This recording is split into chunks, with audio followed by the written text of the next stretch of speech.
मनसेचे मुंबई शहराध्यक्ष संदीप देशपांडे यांनी शाळांमध्ये हिंदी भाषेच्या सक्तीला विरोध केला।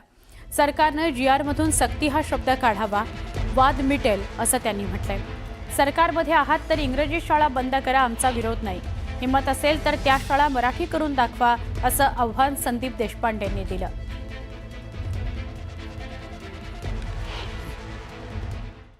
बघा, म्हणणं वेगळं आणि जीआर वेगळा।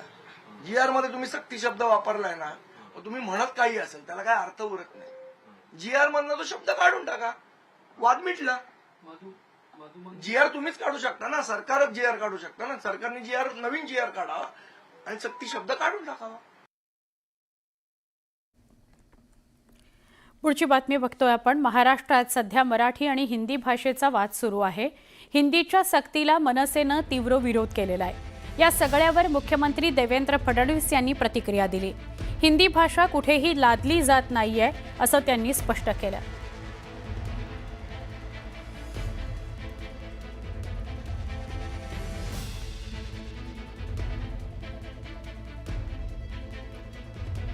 मुख्यमंत्री देवेंद्र फडणवीस अनिवार्य केलेली नाही, मराठी अनिवार्यच आहे।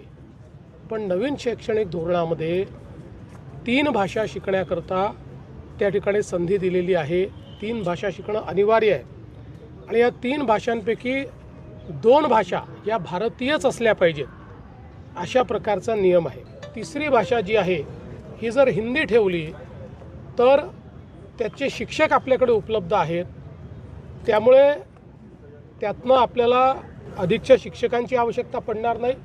इतर भाषा ठेवल्या, समजा मल्याळम ठेवली, कन्नड ठेवली, गुजराती ठेवली, तर त्याचे शिक्षक उपलब्ध नाहीत आणि म्हणून कुठेही अतिक्रमण नाही। तर ही त्यांची शिफारस आहे।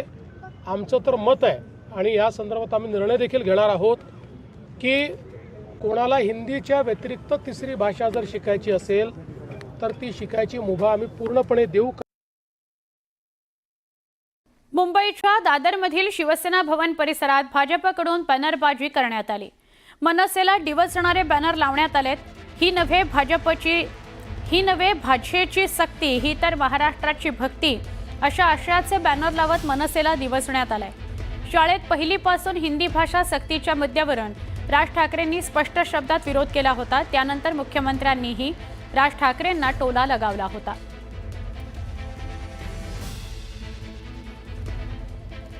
ही नव्हे भाषेची सक्ती, ही तर महाराष्ट्राची भक्ती, तोडत नाही भाषा जोडते असा एक बॅनर शिवसेना भवन परिसरामध्ये भाजपने लावलेला आहे।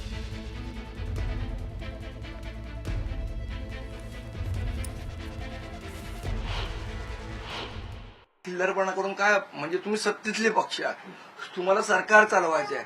सबका साथ सबका विकास ही तुमची स्लोगन आहे।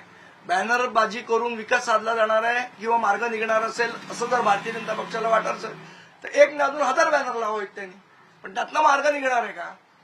तुम्हाला मार्ग हा चर्चा करूनच काढावा लागतो लोकशाहीमध्ये। तुम्ही चर्चेला तयार होणार नाही आणि बॅनरबाजी करणं जर तुम्हाला वाटत असेल योग्य आहे तर त्यांनी ते करावं, तो त्यांच्या पक्षाचा विषय आहे। मनसेचे मुंबई शहराध्यक्ष संदीप देशपांडे यांनी शाळांमध्ये हिंदी भाषेच्या सक्तीला विरोध केला।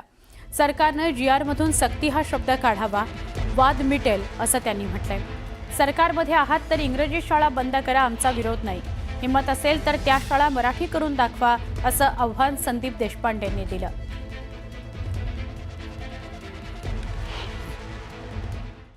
बघा, म्हणणं वेगळं आणि जीआर वेगळा।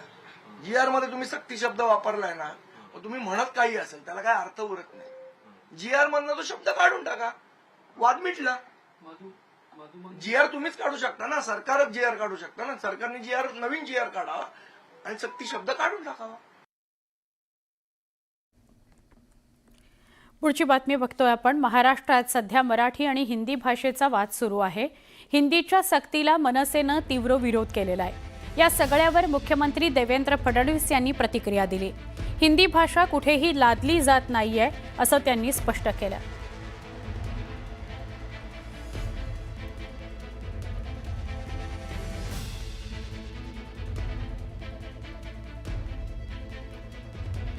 मुख्यमंत्री देवेंद्र फडणवीस अनिवार्य केलेली नाही, मराठी अनिवार्यच आहे, पण नवीन शैक्षणिक धोरणामध्ये 3 भाषा शिकण्याकरता त्या ठिकाणी संधी दिलेली आहे. 3 भाषा शिकणं अनिवार्य आहे आणि या 3 भाषांपैकी 2 भाषा या भारतीयच असल्या पाहिजेत अशा प्रकारचा नियम आहे.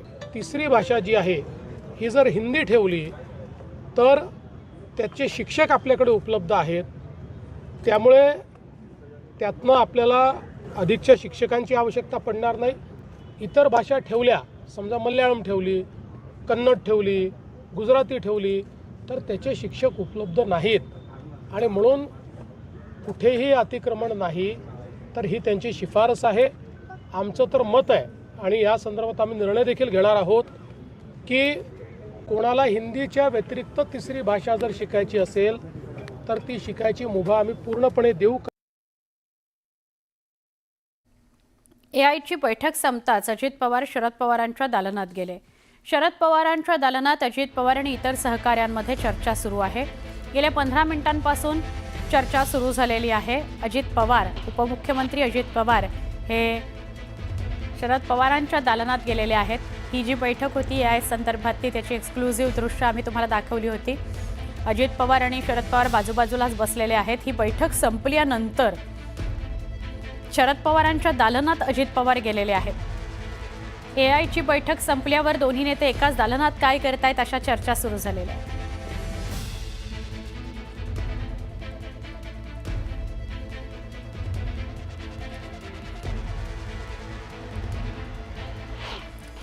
आपण थेट जाऊया आमचे प्रतिनिधी अभिजित पोटे यांच्याशी बोलण्याकरता.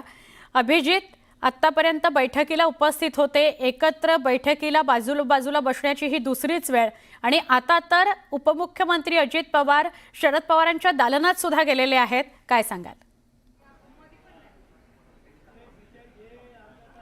सुवर्णा, पुण्यात जी साखर संकुलात एआय तंत्रज्ञानाचा वापर शेतीमध्ये कसा करावा याची जी मुख्य बैठक होती ना, त्या बैठकीला शरद पवार आणि अजित पवार आणि इतर अधिकारी, साखर संकुल रिलेटेड किंवा वसंतदादा शुगर इन्स्टिट्यूटचे सगळे अधिकारी या बैठकीत होते. जवळपास 1 तास या सगळ्या बैठकीत एआय या तंत्रज्ञानात नव्या तंत्रज्ञानाच्या विषयावर चर्चा झाली. पण त्यानंतर ही बैठक संपताच या साखर संकुलमध्ये जे शरद पवार जे अध्यक्ष आहेत वसंतदादा शुगर इन्स्टिट्यूटचे, त्यांचं मुख्य दालन आहे. शरद पवार ही बैठक संपून त्या दालनात गेले. त्यानंतर काही अधिकारी व्हीएसआयचे असतील किंवा साखर संकुलचे जे आयुक्त आहेत ते देखील शरद पवारांच्या दालनात गेलेले पाहायला मिळाले. त्यानंतर अजित पवार देखील बैठकीतून उठून जे शरद पवारांचं मुख्य दालन आहे, खाजगी केबिन आहे शरद पवारांचं, त्या दालनात जे आहेत ते या दोन्ही नेत्यांसह या अधिकाऱ्यांमध्ये जवळपास 15 ते 20 मिनिट जे आहे ती चर्चा झालेली पाहायला मिळते.